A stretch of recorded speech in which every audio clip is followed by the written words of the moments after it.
Welcome to Catholic Answers Live. David Matheson sitting in for Cy Kellett this afternoon. Cy is taking a couple days off with some well-deserved vacation after we just completed our 3-day quarterly fundraising drive just this week. In fact, we completed it yesterday. In fact, if you didn't have a chance to give and support what we do here on the air, you can still go to CatholicAnswersRadio.com or text Catholic to 24365 to support us. And we certainly appreciate all those who did so Tuesday through Thursday of this week. We just finished a great first hour with Jimmy Aiken of Open Forum, and we've got a second hour, which is destined to be fabulous as well.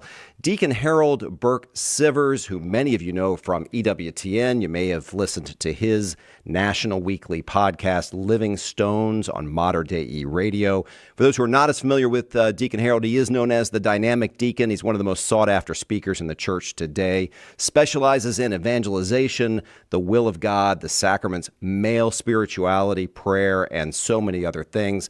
Bachelor's degree from Notre Dame, master's degree from University of Dallas, obviously a very smart guy. And he is the author of a book called Behold the Man, a Catholic Vision of Male Spirituality, which is how I first became knowledgeable about Deacon Harold and his work. In fact, Deacon, I got the book and I bought about a dozen copies or so, and I gave them out to my That Man Is You group, my men's group at our parish, and they all loved it.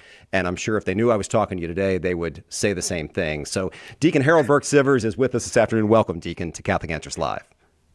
Thank you. It's always great to be here. And it's glad to be with you for the first time, Dave. Indeed. It's my pleasure. And if you want to ask Deacon Harold a question, we're focusing on evangelization today, sharing the Word of God. Deacon, as I said, is an expert on that. How do we do it? How do we do it effectively? How do we communicate in love and truth at the same time? These are all parts of evangelization, spreading the good word of Jesus.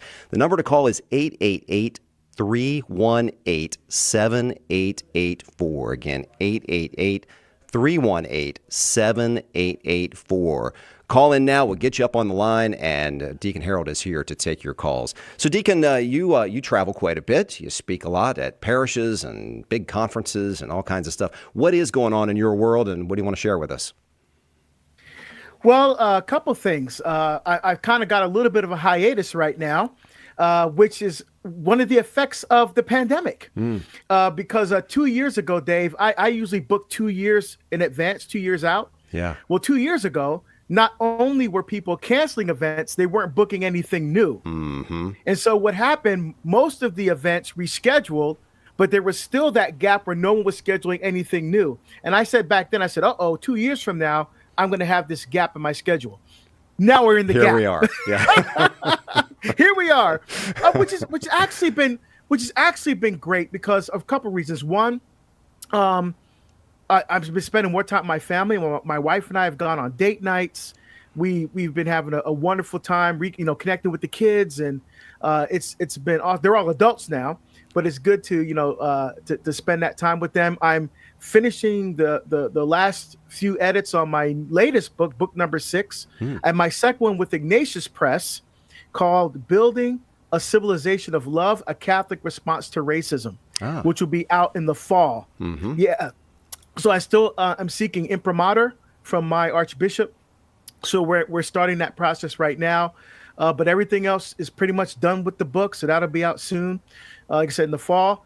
I'm going on pilgrimage in a couple of weeks with Father Leo Patalinghug. We're good friends. We've cooked together on his EWTN show. Yeah. And we're going to be going to Croatia and Bosnia and Italy together. And in the fall, I'm really excited to be going with a phenomenal priest, Father Casey Jones from Naples, Florida, on a pilgrimage, the footsteps of St. Paul in Greece. So I'm really excited about that as well. Yeah, indeed. Well, are you fasting for a while before you go with Father Leo to Eastern Europe? I know, right? Exactly. Get myself ready. Yeah. He'll make sure you're well fed. It's gonna be fun. Indeed. Well, that sounds very exciting. Yep. 888-318-7884, 888-31-TRUTH on your dial pad. Deacon, tell us a little bit, and just to step back for a second. Now, you are in the Archdiocese of Portland? Is that correct? In Oregon, yes. Okay. Well, tell me a little bit, too, about, so with all of your duties, all of the things that you do, traveling around the world, frankly, and all the other stuff that you do, how do you exercise your ministry in your diocese, and how do you use that specifically for evangelization, our topic of conversation today? Well, all deacons are assigned to a parish. So just like when you're ordained, you become incarnated into a particular church, which is a diocese, archdiocese, or eparchy. Yep. And so in this diocese, we're assigned to a parish and to an apostolate when you're ordained. Okay. So my parish assignment is Immaculate Heart of Mary. That's where I've been for the 20 years of my ordination. I've been in the same parish, a small inner city parish in Portland, wonderfully culturally diverse and rich parish. Not financially rich, that's for sure, but culturally rich. Yeah. Because we're in the hood. I mean, we have drug dealing and stuff right outside the church, and it's so funny because we actually go out and evangelize to those folks out there. This past Sunday, we invited them to come into church with us, and it was fine. I mean, but one of them was panhandling, so we had to get that stopped. But we don't still want them to just be out there and kind of ignore them. We want to share the good news of the gospel with them. And so our Legion of Mary group has been leading the task of going out to the folks who are dealing drugs and prostitution and stuff, and really bringing Jesus to them. Yeah. So that's something wonderful we've been doing. And I've also been preaching when I'm in the parish, because I'm gone quite a bit. But when I'm there, I give homilies, and I'm always mindful of the fact that there may be people there that have never really truly encountered Jesus before. We have a number of people who, for example, just a few weeks ago, someone invited a friend of theirs who's not Catholic to come because they knew I was preaching that weekend. So just come and hear this guy. Just come and hear this guy. And so I didn't know the person was going to be there, whatever. I just gave my homily. Yeah. And then the person came up to me afterward and was just like, wow, that was, you really made me think about some things. So you just never know how God's word is going to affect someone's life. And always remember, I always am cognizant of the fact, and I tell people this all the time, that someone may meet Jesus Christ for the very first time when they meet you. That's really their first encounter with Jesus. Yep. It's a lot of pressure there. Well, I mean, it's not pressure if you're living the faith, if you're witnessing, if you're doing what I call living Eucharistically. Yeah. So it's taking what we receive in word and sacrament and living that out every day in your life, making it not just a part of what you do, but who you are. So it becomes natural. So you don't need, I have degrees and I write books and all that kind of stuff, but you don't need that. You just have to have a heart for Jesus. You have to be in love with the faith. And that is what shows through. That's what people see first, is the love. They experience the love of Jesus Christ when they experience you. And it's that experience of God's love that draws them in, right? To want to seek more, to want to seek the beauty and truth that the Catholic Church has to offer. Very good. Well, we're going to take our first break of the second hour here momentarily. But I want to say, if you are interested in better techniques to share the gospel, how can we share the gospel with the way that we live our lives, as Deacon was just talking about? We've got the guy for you to talk to. It is Deacon Harold Burke Sivers. He is with us all hour. Give us a call, 888-318-7884. 888-318-7884. When we come back, we're going to go to you, Kathleen, but we're going to take our first break right now. Be right back.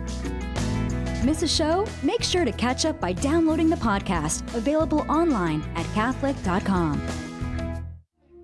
Underwriting for Catholic Answers Live is provided by Real Estate for Life. Real Estate for Life connects homebuyers and sellers to real estate agents while supporting pro-life organizations. On the web at realestateforlife.org. This is Cecilia Flannery, Director of Divine Mercy Radio. The world needs Catholic radio because it changes lives and saves souls for Jesus. It brings each of us closer to Him, and when you're closer to Jesus, there's a very good chance you will spend eternity with Him. Catholic radio not only changes your life in this world, it changes it for all of eternity. The world needs EWTN Catholic Radio, now more than ever.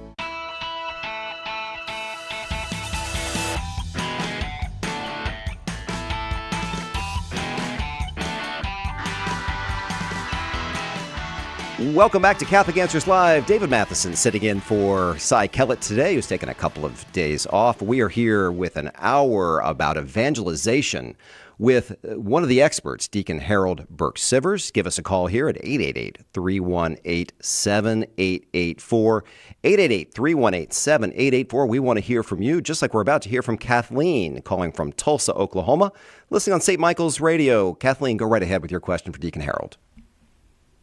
Hi, thanks for taking my call. My question is about the teaching of religion in Catholic schools. I went to Catholic schools my whole life, and I have 2 young adult children who also went to Catholic schools their whole lives. And there just doesn't seem to be a tendency to teach religion as an academic subject with expectations like science or math would have. It was always kind of the blow-off class. And outside of sacramental prep, the focus would be entirely on social justice. So I think, we've turned out generation after generation of people who can't defend our faith. In fact, we don't even know that we don't know our faith. And so it's left to us as adults to sort of come back to the faith or to catechize ourselves. And I'm wondering what we can do and how many generations have to be left like this before we do something about actually teaching our wonderful faith. Wow, that is I love that question, Kathleen. That is great, and I could not agree with you more. I am also a lifelong product of Catholic schools. I remember, Kathleen, growing up. I was not born in the United States. I'm an immigrant from Barbados, so we're first generation to come to the United States. My mother was the first Catholic in our family. She converted when she was a teenager, and she was a cardiac care nurse. And she used to work graveyard shifts at Beth Israel Hospital in Newark and work so much overtime so we could have opportunities that she never had. And one of those was making sure we went to Catholic school. So grade school, high school, college, and graduate school for me were all at Catholic institutions. Now, you would think that going to a Catholic school means that you're going to learn, and then live the Catholic faith with passion and conviction. That is not the case. And Kathleen, you don't listen to anybody that blames Vatican II or whatever. That's not what's happening at all. The problem is this: our schools have become secularized, right? And so, a lot of kids that go to Catholic schools aren't Catholic. So what the schools have done is they capitulated to the culture. So instead of, for example, if I send my kids to a Muslim school, do you think that the Muslims are going to say, well, we're going to stop teaching Quran, we're going to stop teaching, about Muhammad, and because the Catholics are here now, so we have to dumb down our faith so it's palpable for Catholics? They won't do that, but we do that all the time. And I'm making a general statement. I'm not talking about all Catholic schools, but a lot of them have basically drunk the Kool-Aid of the culture. So I would say don't send your kids to Catholic school if they're not teaching the Catholic faith, because all you're doing is paying for a very expensive public school. That's all you're doing. So what can we do about it? Now, there's some things that are being done. For example, I was in the Diocese of Great Falls, Billings, Montana, and the bishop there is ensuring that the Catholic high schools are actually teaching apologetics to the students. Because what a lot of schools have done, they've done what you said, Kathleen. They've watered it down to just be social justice. Let's do good to everybody kind of stuff. Not saying that social justice is bad, but it's kind of this watered down Catholic social justice. Or they're afraid to talk about the difficult issues, abortion and gender and all these kinds of things. So what can we do about that? Money talks, right?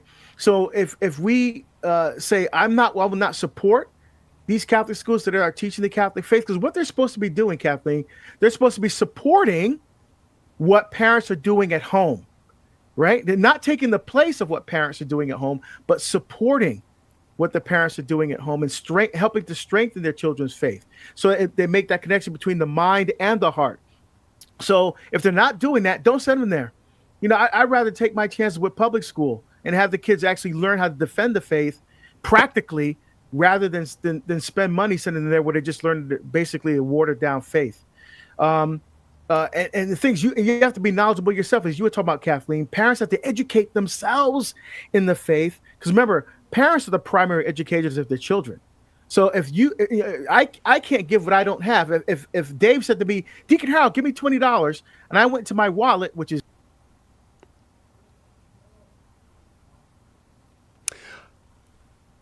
Well, I apologize. parents have to educate themselves so that they can pass that on to their children. So those were the two things I would say, Kathleen. I hope that helps. Yeah, we just lost you for just a moment, Deacon. Yeah, we lost you for just a moment okay. there. Yeah, you were in the middle of telling me how you were going to give me $20, and then. Oh yeah, yeah. But if my wallet, which is usually empty, right? I can't give what I don't have. Yeah. Right. So parents have to educate themselves, because the parents are the primary educators of their children, right? When it comes to the faith, and schools are there to support what's supposed to be going on at home. So those are two things. Don't send them to Catholic school if they're not really teaching the Catholic faith. And again, I'm not talking about the many schools that are doing a very good job at that, but there are a number of schools where I hear this all the time from people when I travel. And so Kathleen's question is sadly not a rare one. Mm-hmm. In fact, it's often too frequent. And second, parents educate themselves so that you can pass on the true faith to your children. Very good. What do you think, Kathleen? Yeah, it sounds good. I think a lot about Tim Staples, and he talks so frequently of his encounter with his friend Matt Dula and how that changed his life. Yep. And I don't know a single person. I live in a very Catholic environment, and I don't know a single person who could be like Matt Dula. And we all are church-going Catholics. We just don't know apologetics at all. Yeah, and that's why Catholic Answers is here. I send people to Catholic Answers all the time. I want to learn more about the faith. They'll hear something, they're on fire, and they want more. I said, start with Catholic Answers. You got the best resources in the world to actually learn apologetics, but it's not just learning. What I love about what Catholic Answers is doing, it's the mind and the heart. You learn the faith, but then they actually teach you how to live that faith practically. And that's where the rubber hits the road, Kathleen. And that's why Tim had the experience that he did. Because the person wasn't just knowledgeable about the faith, they were witnessing to the faith. They were living the faith. And it's that powerful combination that attracted Tim to the fullness of the truth. Very good. Thank you, Kathleen. We appreciate your call today from Tulsa. Deacon, what would you say to someone who just said, they come to you and say, wow, Deacon, I love what you do when it comes, you're such a great evangelist. I'm not you. I just don't feel comfortable or confident in at least what in their own mind is evangelization. What would you say to someone who came to you like that, maybe after your homily at Mass or something similar? Yeah, so the goal is not to be like me or to be like Tim or to be like Jimmy Akin or anybody else. You have to be yourself. Yeah. God's given all of us different ways to share and articulate the faith. But we all have to do it because of our baptismal call to holiness. Remember, we receive 3 charisms of baptism: priest, prophet, and king.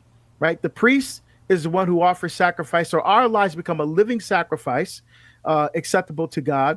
The prophet is one who speaks the truth, right? Who's authorized to speak the words of God, and the king is the one who serves. So it's the prophetic voice, not prophetic in the sense of predicting the future, like what's going to happen, but speaking the truth about who God is. And you start by saying, what has God done in my life? Mm-hmm. That's where you start from. For example, I was giving a talk at a parish just outside of Boston in Dedham, Massachusetts, a couple of weeks ago. And I gave a talk on Eucharistic adoration. And I said, how many of you have had a deep experience with Jesus in adoration? Almost every hand went up. I was so excited. But then, Dave, I said, how many of you have actually shared that experience with others?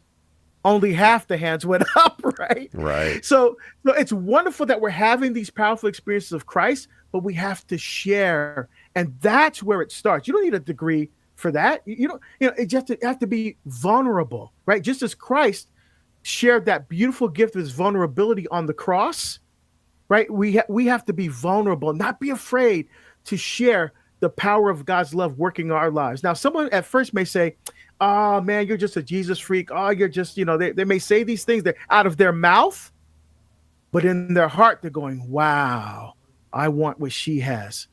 wow, I wish I had what he has. So the words are coming out of their mouth because they're used to saying it, but in their hearts, you're planting seeds.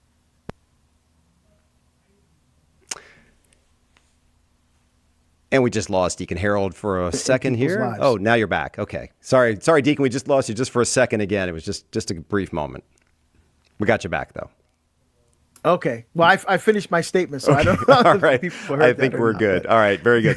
Let's go to Caleb in Illinois on 92.5 FM. That's where he's listening. Caleb, go right ahead with your question for Deacon Harold.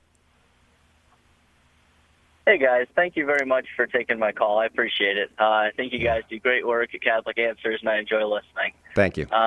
My question in relation to evangelism is, in what ways can Catholics and Orthodox and Protestants evangelize together? And are there limits to that ecumenism that can take place between the three as they try to evangelize non-Christians? So if you could talk a little bit about that, that would be great. Great question, Caleb. Know why that question is so important? Because look what's happening in the culture now, right? We have this cancel culture where Christian values and ideas are being canceled. People that want to speak that message are being deplatformed off of social media. We have the culture of woke.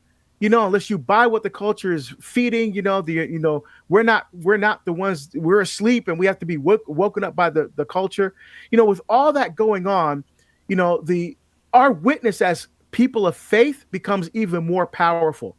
And so, what we have to do, as I agree with you, Caleb, is to come together, but we have to focus on the things that we agree on, right? Yes, that's not to negate or to minimize the differences between us as Catholics and our Orthodox and Protestant brothers and sisters. But let's find points of convergence. Let's find things that we can actually talk about so we can have one united voice against this culture. Because you can be sure the culture is united in its moral relativism against us, people of faith. And so we have to respond in love, right? But it has Ephesians 4:15, Paul says, speak the truth in love. But we have to respond with a united voice. So what are things that we can come together on? I believe things like life issues, abortion, euthanasia, fetal stem cell research, gender issues. I think those are things that we can come together on and have a united voice in order to really address what's going on in the culture and respond with one voice, right? One, as St. Paul says, one faith, one baptism, one God and Father of us all. So, and Jesus prayed in John's gospel that they may be one as you are one and I are one.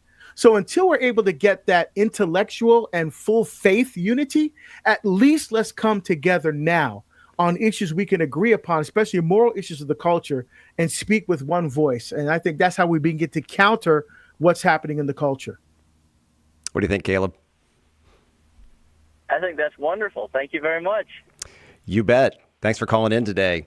Hey, before we take our break here at the bottom of the hour, I just want to bring everybody's, all the listeners' attention to the Catholic Answers National Conference, which is coming up this September right here in San Diego. Of course, Mother's Day is just a little more than a week away. What wife or mother wouldn't want to hear that you have just bought them tickets not only to go to beautiful San Diego in September, but to come see Dr. Scott Hahn, Sister Regina Marie, Jimmy Akin, Tim Staples, and all the others at the Catholic Answers National Conference. So that is coming up once again this September 21st through 24th here in lovely San Diego. I mentioned Dr. Hahn, also Sister Regina, but Dale Ahlquist, Dr. Francis Beckwith, Dr. Logan Gage, Cy Kellett will be your MC once again, and of course, all of your favorite Catholic Answers apologists.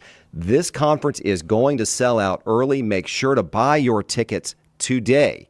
And then if you want to stay with us at the Hyatt Regency there in La Jolla, we've got a great rate, $175 a night. That may also sell out soon.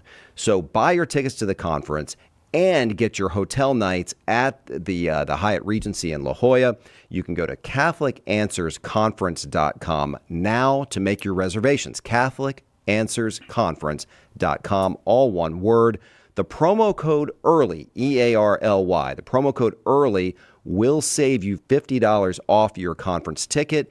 And if you are a Society 315 member, Society 315, of course, is our monthly Givers Club, you can also get an even better discount. Just email society315@catholic.com, society315@catholic.com, and you can take advantage of that club discount. One more half hour with Deacon Harold Burke Sivers, the dynamic deacon, talking about evangelization. We would like to get your call today, 888-318-7884, 888-318-7884. We got 4 lines open right now. Call in to talk to Deacon Harold. We'll be right back. Are you ready to defend your faith in a world of unbelief? Join us at the 9th Annual Catholic Answers Apologetics Conference. This year's theme, I Believe in God, and it'll help you provide clear and charitable answers to atheism, agnosticism, and plain old indifference. Don't miss what promises to be the event of the season. Join us in San Diego from September 21st through 24th as we welcome our special guest, Dr. Scott Hahn, and an all-star lineup of great Catholic speakers. Spend quality time with your favorite Catholic Answers apologists and enjoy 4 days of fun, fellowship, and adoration of the Almighty. Seats are still available, but they're going fast. Visit CatholicAnswersConference.com or call 888-291-8000 to register.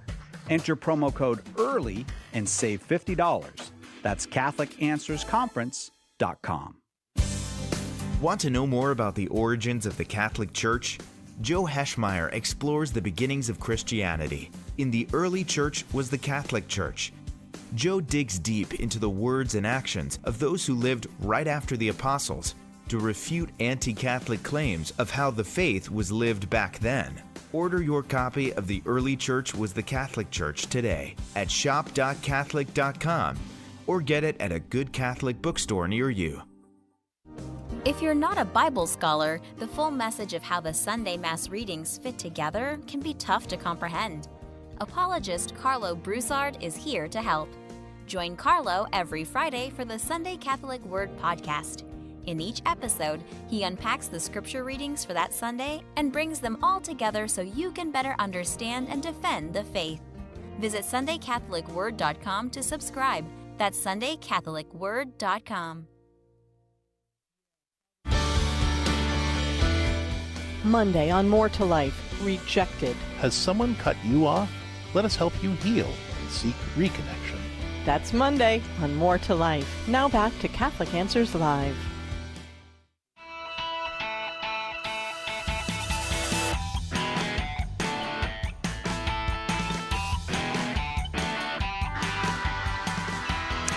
Welcome back to Catholic Answers Live. David Matheson sitting in for Cy Kellett this afternoon. Cy, once again, is taking a couple of well-deserved days off, and I'm happy to be with you here today.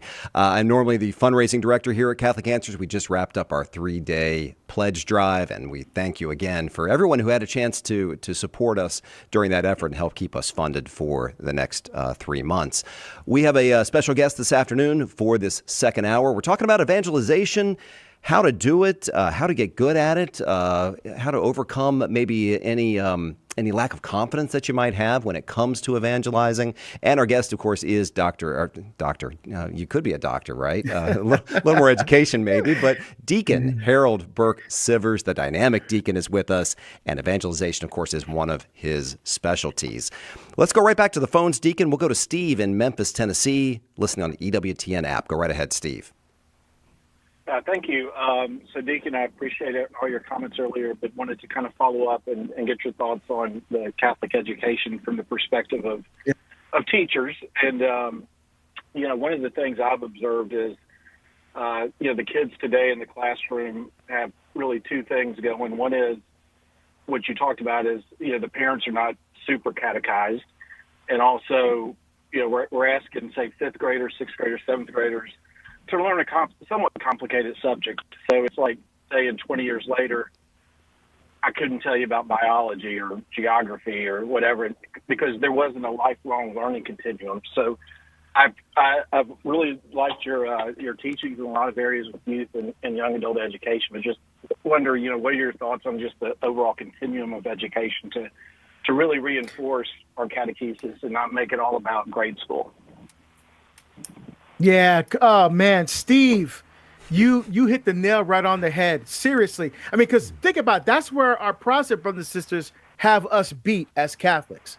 If you start going to a Protestant church, for example, from the time you're like in kindergarten, you're learning Bible passages, you're learning Bible songs, you're learning, scriptures. That's a continuum. It goes all the way through high school until you graduate and go to college. I mean, so you're continually learning. It's just part of the experience of being part of that community.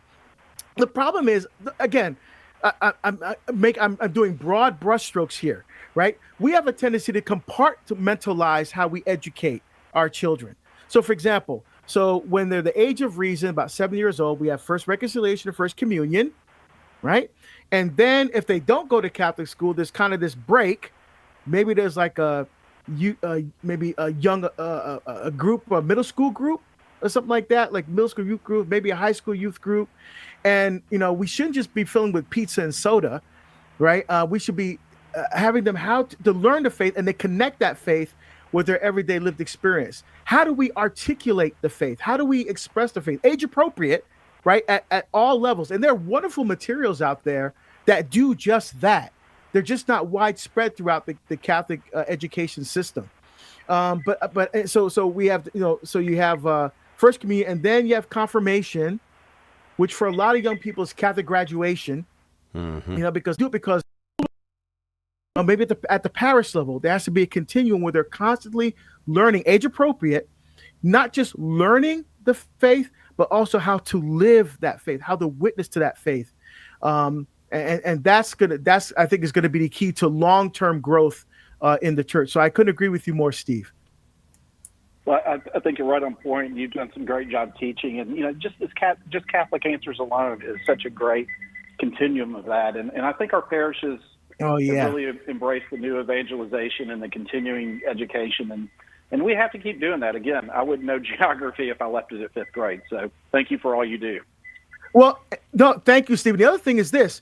Even though Dave has become an expert and all this stuff, but here's the thing: you see all these books behind me as well. If you're watching on YouTube, the more I learn, the more I realize how much I don't know. Mm-hmm. So there's always something to learn, always areas to grow when it comes to our Catholic faith. So it's like a treasure that can never be exhausted. So we should always be longing and thirsting and drawing deeply from the wellspring of the wisdom that has been given to us in the Catholic Church. Very good. Steve, thank you for calling. We appreciate that. Deacon, how can someone who wants to be a better evangelizer, is there a way to practice? You know what I'm getting at? Is there and gain confidence in these sorts of conversations? What do you think? I think you should practice with a friend. That's the thing. So you have someone going, hey, let me try this argument on you. Like, okay, let's say you're like, because who does this really well? It's Trent Horn. He has a video, and I don't have the link in front of me right now, but he has a video. I think it's in Archdiocese of San Francisco, where he did a training for just the regular person in the pew, person at the parish there, on how to talk about pro-life issues. And so he taught them the technique, and then they practiced on each other, which I was watching and going, yes, that's awesome. Because now they're actually get to experience what it's like to hear the argument. You feel a little bit of the tension, and then how do you respond to that? How do you clear your mind so you can think, articulate the truths and beauty of the faith clearly, so you're not just getting caught up in the emotion of the moment. I think things like that. And again, practicing with a friend. Say, hey, let me try this argument on you. Let me give this example. What do you think? And just do it that way. You know what I do is I'm in airports all the time. As I'm walking from one gate to the other, I'm thinking, what if someone stopped me right now and said, oh, I see, because I wear my crucifix all the time where I travel. I have it on constantly because I can't wear clerics. So that's my witness, wearing that crucifix and miraculous medal. Right. And I always think, what if someone stopped me right now and said, "Oh, you're one of those Jesus freaks. Your church was the cause for all the problems in the world." What would I say right now? You see, so I start running through scenarios like that in my head. So if they do happen, people say, "Well, how are you able to come up with something like that on the spot?" Well, I practice in my mind, and I have these interactions. I practice, so when it does happen, I'm not totally just cold. It's something like, okay, let me pull from my experience here and share something. Again, it's not about winning arguments. The whole goal is, how do I get this person in front of me to want to listen to more of what I have to say? That's the key. Yeah, you want them to say, "Oh, tell me more," right? Yes. Or they may walk away angry. Yeah. But they walked away thinking. They walked away thinking. And now when that anger subsides and their mind starts to think, okay, wait a minute. He asked something I couldn't answer. Okay, let me go. I want to hear more about this. And now the Holy Spirit can start to work on that person, because now they're open to receiving more of the truth that you try to give to them. Very good. Let's go to John in Pennsylvania. John, you're listening on Holy Spirit Radio. Go right ahead for Deacon Harold. Good evening, gentlemen. Good evening. My question is basically, how do you evangelize people in your own family who are now nuns? I mean, they grow up, they went to Catholic school, they even went to Catholic high school, Catholic college, and it's like, and they're my age or maybe a little bit younger, in their 60s, and there's like no way to get through. All I can do is pray for them, and then I think maybe if I carried a 2x4, I could whack them upside the head, but I don't even think that would work. You get to the point where it's like, I think all I can do is pray, because even when they come out of the hospital after some kind of like a major incident, a heart attack, and you start to talk to them, and they went back to church, and then they totally ignore it. You can call them up and offer to take them, they still don't want to go.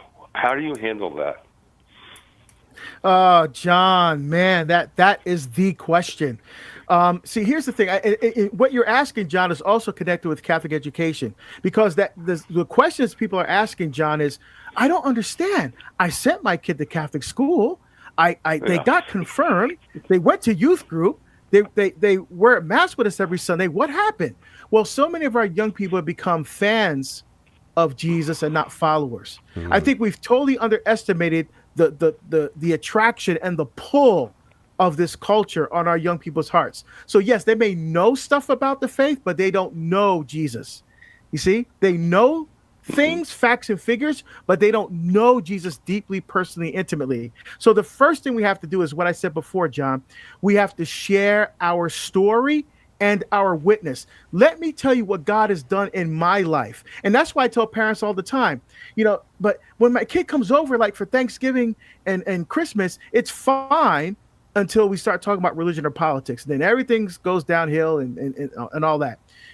Start by sharing your experience. Say to your child, son, let me tell you what God has done for me since I started praying a rosary every day. Son, let me tell you what God has done in my life since I started spending an hour in adoration. Let me tell you what he's done for my life. Let me tell you what he's done for my prayer life, son, or your daughter, and just share your story with them. And there's a couple more things I want to share also with you, John, what you can do. Don't argue with them.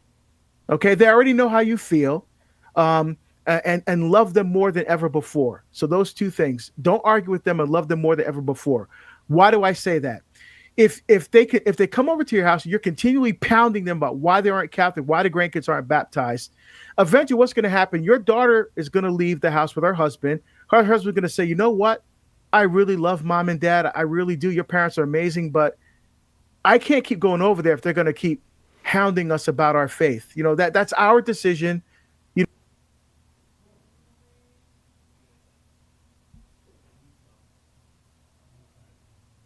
Who do you think that she's going to listen to? Remember what the Bible says. Therefore, a man leaves his father and mother and cleaves to his wife, not his parents, and they become one. She's going to listen to him, and you'll never see her again, right? So don't argue with them. They already know how you feel, but love them more than ever before. That means this, John. When they leave your house, the last thing they should hear is, we love you and we're praying for you. No matter what else happens during the time that they're there, the last thing they hear when they walk out the door, we love you and we're praying for you. Finally, prayer and fasting, right? We're all praying for our kids, but are we fasting for them? Huh? Jesus, remember, we hear this every Ash Wednesday. When you fast, not if you fast, when you fast. There was the expectation that Jesus had for us to be fasting. Because when you fast from food or you fast from something that you enjoy, that longing, that desire really speaks to the fact that what you're really hungering for and desiring is a deep, intimate relationship with Jesus Christ. When that desire and that hunger and that longing is united with prayer, that's the powerful combination that Jesus Christ has given us to fight against the power of evil and to really open our young people's hearts to hear the beauty of the truth. And finally, study Catholic apologetics. That's what Catholic Answers is here for. The more we learn about our faith, the more we're able to share our faith more effectively. And then finally, pray that God brings someone else into their life besides you. In a lot of cases, the parents have been doing it, but when the kid hears me or Tim Staples or Trent Horn or Jimmy Aiken or one of the other amazing apologists, or Scott Hahn, folks like that, what you're saying the same thing that the parents have been saying, but they're hearing it differently because it's not you. See, precisely because it's not mom and dad, they're able to hear that beautiful information, maybe presented differently, but their hearts are more open to receiving it because they're hearing it differently from someone else, or maybe presented in a way that their heart is more open to. So that's what I would say, John. I hope that's helpful to you. Yes, thank you very, very much. You bet, John. You're most welcome. Yeah, thanks for calling in. Let's take our final break of this hour. We'll be right back after this. Catholic Answers Live. The number to call is 888-318-7884, 888-318-7884. Several lines open to talk to Deacon Harold Burke Sivers about evangelization. We'll be right back. There's only one Catholic Answers Live. We have a big problem. Our culture is dying, and souls are in danger of being lost. The answer is conversion to Jesus Christ in His church. St. Paul Street Evangelization is a Catholic organization, and we have hundreds of teams spreading the good news throughout the country. But we need your help. The harvest is great, but the laborers are few. Find out more and get involved today at streetevangelization.com. That's streetevangelization.com. Save the date. Saturday, August 26th is the day, and Birmingham, Alabama is the place for the 2023 EWTN Family Celebration. We're celebrating Mother Angelica's love for the Eucharist, and join us to mark the centennial year of Mother's birth. Make your plans now to attend this free event. More details coming soon at our Family Celebration webpage, EWTN.com/Family Celebration.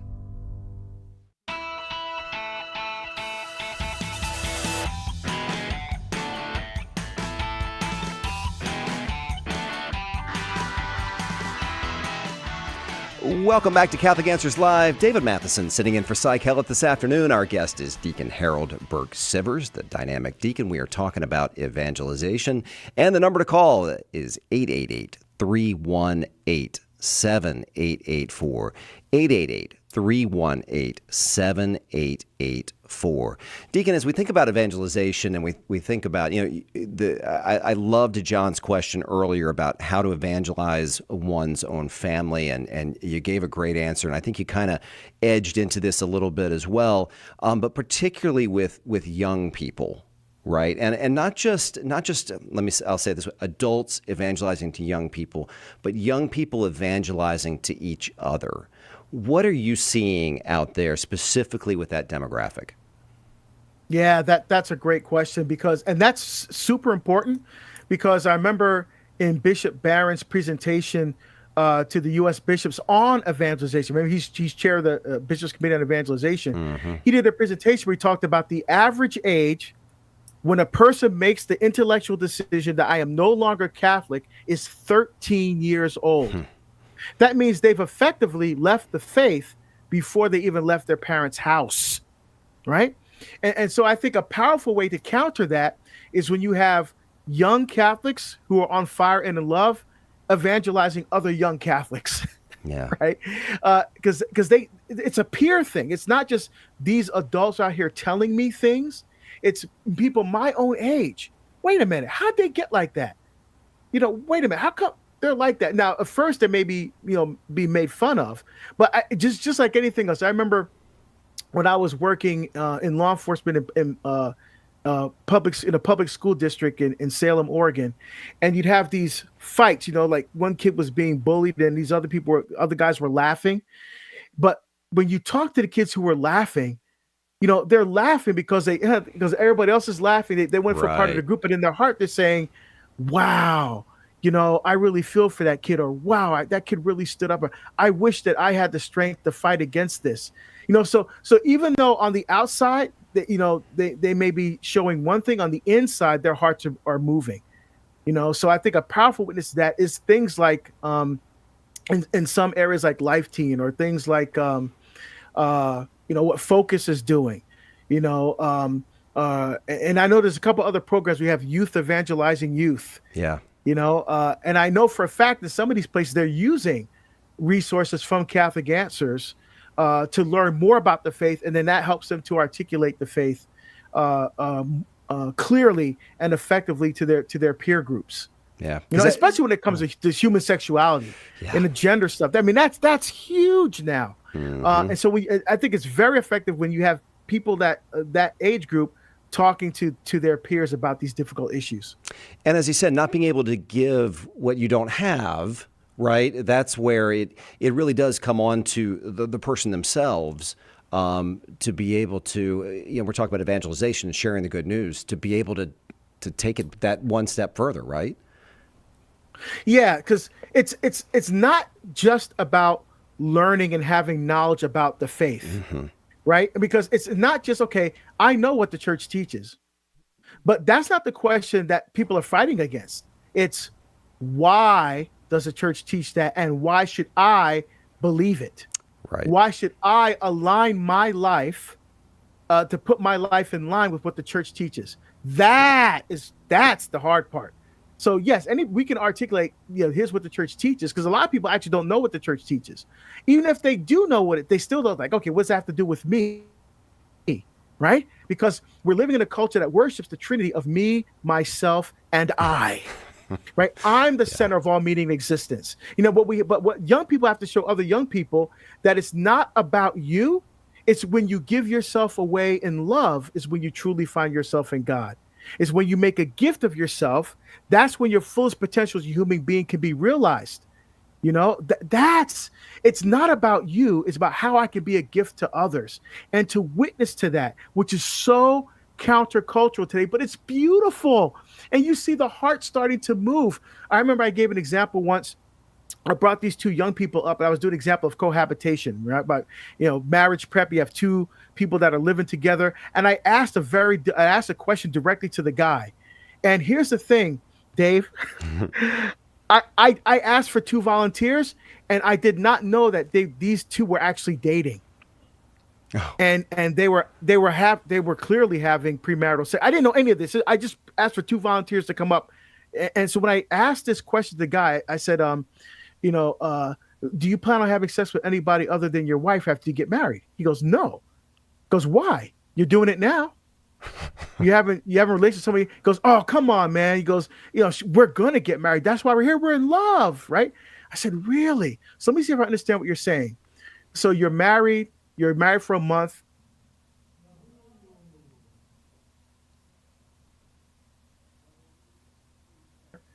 You have to spoon feed her, change her diapers, no sex for the rest of your life. Is that the kind of relationship you're ready for? Mm-hmm. And he goes, and the girl always turns and looks at him because she's like, I want to hear this answer too. Uh-huh. But what happened to the bravado? What happened to the arrogance? What happened to oh, come on, yeah, we're going to get married. It's no big deal. Now you got a little reality in that situation, you see? And when young people see examples like that, they're like, whoa, hold on a second here. How come he didn't answer with the same passion that he answered before? Now they start to question their beliefs. Mm-hmm. Now they're starting to seek truth. You see? And those are the kinds of things we do. And when young people do it, so it's really powerful. Yeah. So got a little bit of time left in the program. 888-318-7884 is the number to call. 888-318-7884. Deacon Harold, want to introduce you. One of the things that I mentioned was that I gave your book, Behold the Man, to my That Man Is You group. And if you're not familiar with That Man Is You out there, it's a great organization, parish-based, that gets men together often on a Saturday morning, and you watch a video, and then you have small group discussions, and it's great. It had a profound impact in my life. But male spirituality is, I'll call it, one of your specialties. It's something that you connect with guys, right? What would you say to the men out there that are listening when it comes to sharing the faith, evangelizing, being on fire, all of these sorts of things that we've kind of been covering throughout the hour? Specifically talk to men. Yeah. So the thing is, men, I think the key to all this is this beautiful gift of vulnerability, because the culture says men have to be tough, men have to be strong, and all that kind of stuff. Now, okay, that's true, because when you look in the garden, in Genesis chapter 2, it says the God put man in the garden to till and to keep it. Right. So those words are abad and shamar in Hebrew, which means to serve, protect, and defend. So what God is doing, he's giving the man his mission and his vocation, his calling to serve, protect, and defend everything that's being entrusted to him. So what does that look like today? Our families, the church, and the culture, right? Our job is to serve, protect, defend the very heart of God's love. And so in order to do that effectively, we have to become the men who God created and calls each one of us to be, which means we have to see ourselves as Christ, like Christ on the cross. We have to see ourselves on that crucifix, because we're afraid to look at the crucifix right now. We don't want to see ourselves on there, but that's exactly who we need to see each other if we're going to be effective witnesses of the gospel to the world. And that's what the culture needs to see today: strong men who are witnesses to their family. I have the great honor and blessing of being part of the Catholic Men's Leadership Alliance, and we have a Heroic Men initiative, heroicmen.com, and we spend a lot of time talking about how to help men become who God created and calls them to be, because our whole goal is we strengthen the man, we strengthen the family, we strengthen the family, we strengthen the church, we strengthen the church, we enliven the culture, we take back this culture. Right. And that's the key.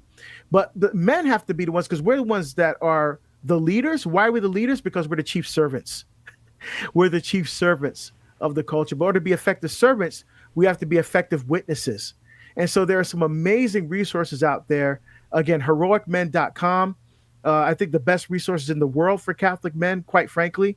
That Man Is You is part of that initiative as well. Father Larry Richards, myself, Chris Stefanik, so many others, right? We're getting ready to partnership with the St. Paul Center for Biblical Theology to do some things there. So there's a lot of tools and resources out there where men can really learn the faith, what it means to be a man, and then witness to the power of that authentic manhood to the world, because that's what the world needs a witness of right now. Yep. And I think one of the most powerful lines that I remember was you talking about authentic male spirituality, right? Yes, absolutely. So what does that mean? Because male spirituality, the culture says, well, just do the minimum. Just don't hit her. Just don't drink. Just don't. No, that's bare minimum. Well, the bar needs to be set much higher than that, right? Yep. Now, our Protestant brothers and sisters talk a lot about. And we just lost Deacon Harold here at the end of the show. The crucifix. Yeah, right? There we go. So what we have to do again, if you want to read the last chapter of my book, it explains Ephesians chapter 6 and goes through each piece of the armor of God. It shows how to live that male spirituality out in the world every day. Very good. Deacon Harold, what a pleasure. Thank you for being with us this afternoon. And thank you for listening to Catholic Answers Live. We'll be back on Monday with 2 hours with Joe Heschmeyer. Pray for us. We'll pray for you. Have a great night.